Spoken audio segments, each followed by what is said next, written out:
This article is an excerpt from Atomic Habits, my New York Times best-selling book. It can be tempting to blame failure on a lack of willpower or a scarcity of talent, and to attribute success to hard work, effort, and grit. To be sure, those things matter. What is interesting, however, is that if you examine how human behavior has been shaped over time, you discover that motivation, and even talent, is often overvalued. In many cases, the environment matters more. Let me share an example that surprised me when I first learned of it. The shape of human behavior. In his award-winning book, Guns, Germs, and Steel, anthropologist and biologist Jared Diamond points out a simple fact: different continents have different shapes. At first glance, this statement seems rather obvious and unimportant, but it turns out to have a profound impact on human behavior. The primary axis of the Americas runs from north to south. That is, the landmass of North and South America tends to be tall and thin rather than wide and fat. The same is generally true for Africa. Meanwhile, the landmass that makes up Europe, Asia, and the Middle East is the opposite. This massive stretch of land tends to be more east-west in shape. According to Diamond, this difference in shape played a significant role in the spread of agriculture over the centuries. The remarkable power of environment. When agriculture began to spread around the globe, farmers had an easier time expanding along east-west routes than along north-south ones.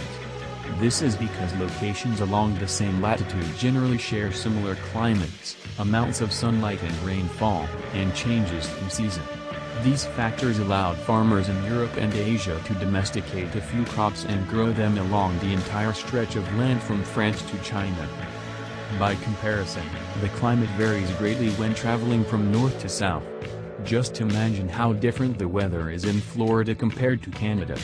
You can be the most talented farmer in the world, but it won't help you grow Florida oranges in the Canadian winter. Snow is a poor substitute for soil. In order to spread crops along north-south routes, farmers would need to find and domesticate new plants whenever the climate changed. As a result, agriculture spread 2 to 3 times faster across Asia and Europe than it did up and down the Americas. Over the span of centuries, this small difference had a very big impact. Increased food production allowed for more rapid population growth. With more people, these cultures were able to build stronger armies and were better equipped to develop new technologies. The changes started out small: a crop that spread slightly farther, a population that grew slightly faster, but compounded into substantial differences over time. The invisible hand. Environment is the invisible hand that shapes human behavior. We tend to believe our habits are a product of our motivation, talent, and effort. Certainly, these qualities matter. But the surprising thing is, especially over a long time period, your personal characteristics tend to get overpowered by your environment. There is no evidence that the farmers of Europe and Asia were more talented or more motivated than farmers in the rest of the world. Yet, they were able to spread agriculture 2x to 3x faster than their peers. If you want to maximize your odds of success, then you need to operate in an environment that accelerates your results rather than hinders them. How to design a better environment? There are many ways to design an environment that promotes success. Here are 3 strategies. First, automate good decisions. Whenever possible, design an environment that makes good decisions for you. For example, buying smaller plates can help you lose weight by deciding portion size for you. A study from Brian Wanzink at Cornell University found that people eat 22% less food by switching from 12-inch dinner plates to 10-inch plates. Similarly, using software to block social media sites can help overcome procrastination by putting your willpower on autopilot. Second, get in the flow. A few years ago, PetSmart changed their checkout process. After swiping their credit card, customers were shown a screen that asked if they wanted to donate to help save homeless animals. Through this single strategy, PetSmart charities raised $40 million in a year.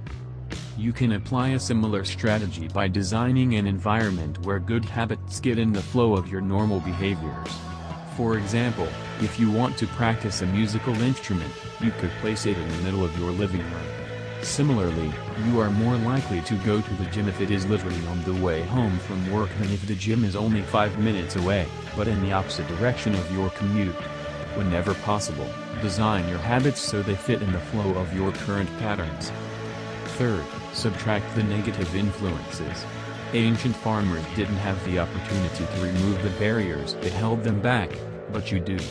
For example, Japanese television manufacturers rearranged their workspaces to save time by eliminating unnecessary turning, bending, and swiveling.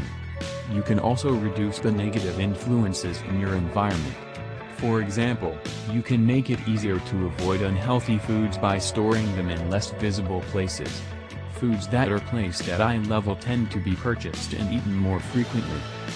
For more on how our environment shapes our habits, and actionable strategies to design environments that make your goals easier, check out my book Atomic Habits. The luck of the environment.